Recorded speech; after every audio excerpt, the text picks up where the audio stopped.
أعوذ بالله من الشيطان الرجيم.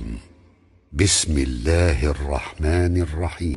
في بيوت أذن الله أن ترفع ويذكر فيها اسمه يسبح له فيها بالغدو والآصال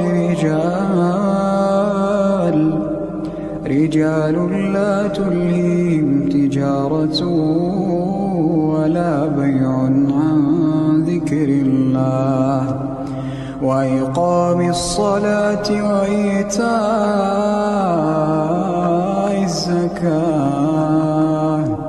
يخافون يوما تتقلب فيه القلوب والأبصار ليجزيهم الله أحسن ما عملوا ويزيدهم من فضله والله يرزق من يشاء بغير حساب.